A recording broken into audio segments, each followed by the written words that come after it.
In 2026, the machinery of justice continues to turn. From death row in Ohio, 3 convicted murderers so far are scheduled to be executed in the first half of the year. Their crimes shocked communities. Their punishments have been decades in the making. And now, the final date is set.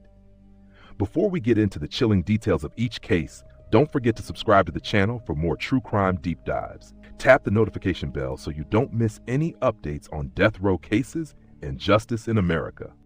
Gerald Robert Hand, Ohio. Gerald Robert Hand was born in 1948 and lived most of his adult life in central Ohio, a place of cul-de-sacs, modest homes, and quiet domestic routines. From the outside, he appeared to be an ordinary man. He worked in the locksmith business, paid his taxes, smiled politely at neighbors. But behind the everyday mask was a man whose life would come to be associated not with tools or keys, but with suspicion, death, and betrayal. Over the course of his adult life, Gerald Hand married 4 women.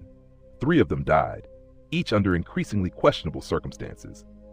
For years, he lived in the shadows of their funerals, expressing sorrow, grief, even heartbreak. But grief, it seemed, followed him too closely and too frequently to be coincidence. Police took notice. So did insurance investigators, but without hard evidence, he remained free. It wasn't until the murder of his 4th wife, Donna Hand, in January 2002, that the threads finally began to unravel. That night, Gerald called 911 in a panic. He claimed a man had broken into their home in Westerville, shot his wife, and tried to kill him. Officers arrived to find Donna lying on the floor, dead from a gunshot wound. The scene had all the markings of a robbery gone wrong. But detectives noted inconsistencies, too many in fact. Gerald had no injuries. The house wasn't ransacked.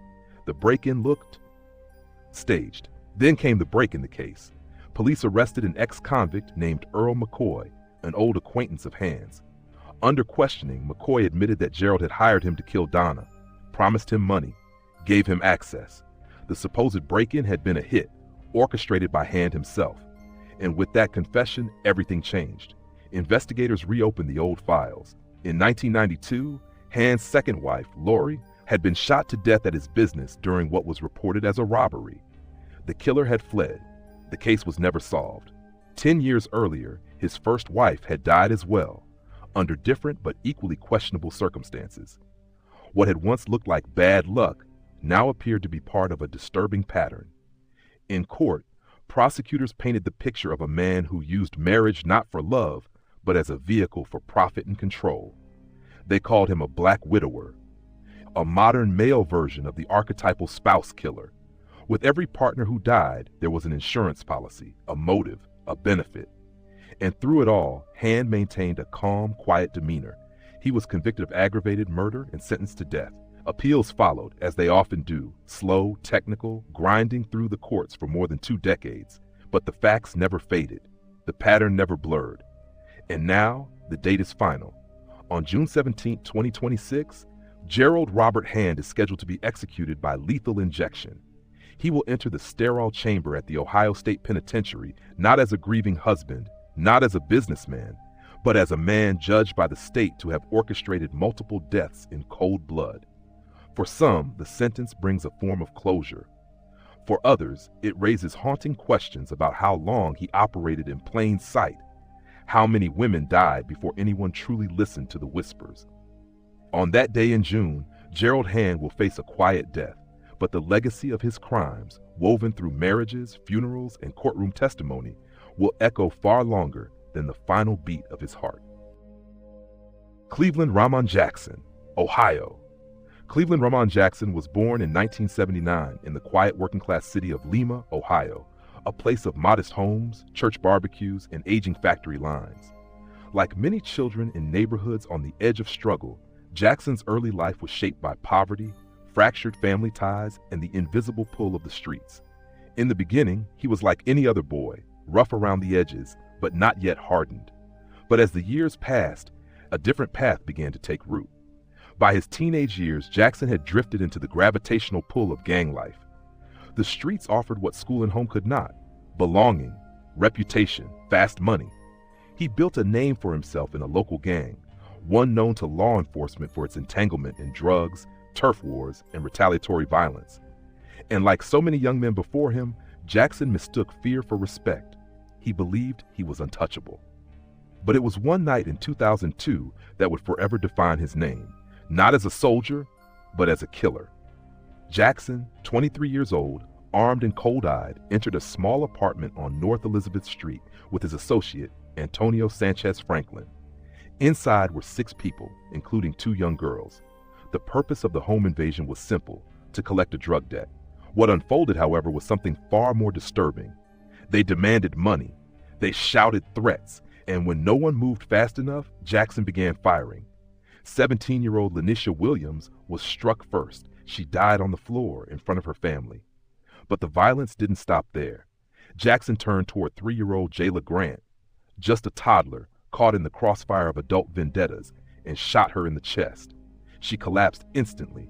No time to scream, no time to run. A child erased from the world in a blink. 2 other victims, both teens, were also shot but survived their wounds. The community of Lima reeled. Residents gathered in church halls, holding candles and asking how their city had come to this. News headlines cried out for justice. Police launched an immediate manhunt. Jackson and Franklin were apprehended within days. What followed was a legal process that unfolded with the weight of public fury. In court, prosecutors presented damning witness testimony, ballistic evidence, and 911 recordings. Jurors were shown photos of the crime scene, blood-slicked floors, overturned furniture, the still innocence of Jayla's body under a white sheet. Jackson showed little emotion during the trial. Some said he looked bored. Others said he was simply resigned. The jury found him guilty on all counts: 2 murders, 2 attempted murders, aggravated burglary, and aggravated robbery. The death penalty was recommended and ultimately imposed. Antonio Franklin received a separate trial and was also sentenced to death. Over the next 2 decades, Jackson's lawyers filed a series of appeals, challenging evidence, citing procedural errors, questioning witness reliability. But none could erase the core facts. His conviction was upheld at every level. The U.S. Supreme Court declined to intervene, and so the date was set: July 15, 2026. The method: lethal injection. Cleveland Ramon Jackson will spend his final hours inside the Ohio State Penitentiary. He will be offered a last meal, perhaps a final statement. Then he will be led into the execution chamber, a place designed for silence, for clinical precision. The same hands that once clutched a pistol in a crowded apartment will now lie still at his sides as the chemicals begin to flow. For the families of Jayla Grant and Lanisha Williams, justice may feel like a pale substitute for all that was taken. Jayla would have been 27 this year. Lanisha might have been a mother, a mentor, a leader in her community. Instead, their names are etched into stone, their stories frozen in time. As the state carries out its most solemn sentence, Cleveland Ramon Jackson will become one more name on a list. A man who had a choice and chose death, not just for others, but eventually for himself. Danny Lee Hill, Ohio. Danny Lee Hill was born in 1967 in Trumbull County, Ohio. From an early age, he showed signs of developmental delays. He struggled in school, had difficulty reading, and was often placed in special education classes. Those who knew him described a boy who lagged behind his peers, not just academically, but socially and emotionally. But what no one could have predicted was that this slow-moving, seemingly harmless young man would go on to commit one of the most disturbing child murders in Ohio's modern history. It was the afternoon of September 10, 1985. 12-year-old Raymond Fife left home on his bicycle in the quiet community of Warren, Ohio. He was on his way to a Boy Scouts meeting, something routine, innocent, but he never arrived. Hours later, a frantic search began. The boy's bike was found near a wooded field. What searchers discovered next would shatter the town. Raymond's body was found badly beaten, burned, and left in critical condition.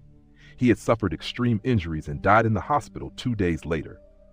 The brutality was beyond comprehension. Police launched an all-out investigation. Within days, suspicion turned to Danny Lee Hill and a younger accomplice, Timothy Combs. Hill was 18 at the time, Combs only 17. When questioned, Hill gave conflicting statements. Eventually, he confessed, not just to the assault, but to details that only the perpetrator could have known. At trial, prosecutors laid bare the horror of what Hill had done.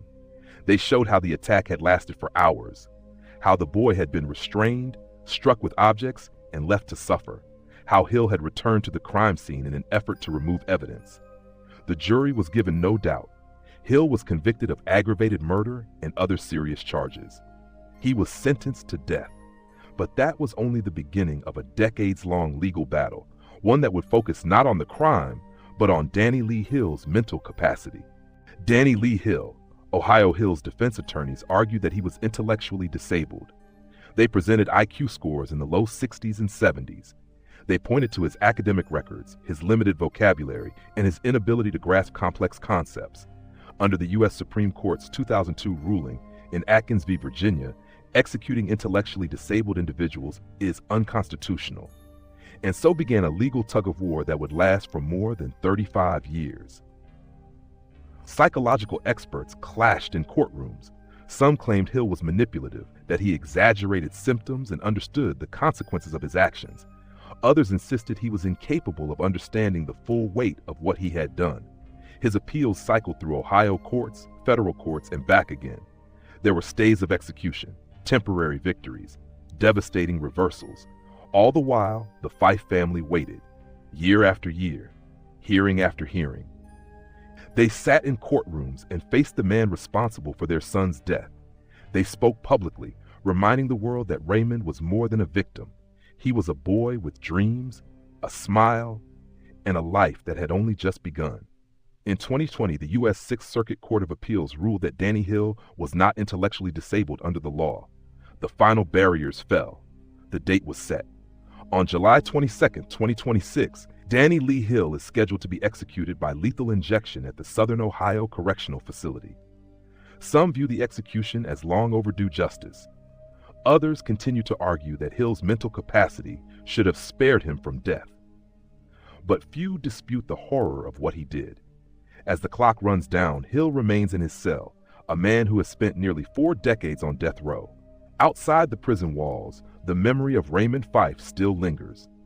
A child who never came home, a family that never stopped grieving, and a town that will never forget. In just 7 months, 5 prisoners in Ohio will face the death chamber. Some of their crimes were committed decades ago, but for the families of the victims, justice is a long and painful journey. As the clock ticks toward their final day, the nation watches, some in sorrow, others in silence.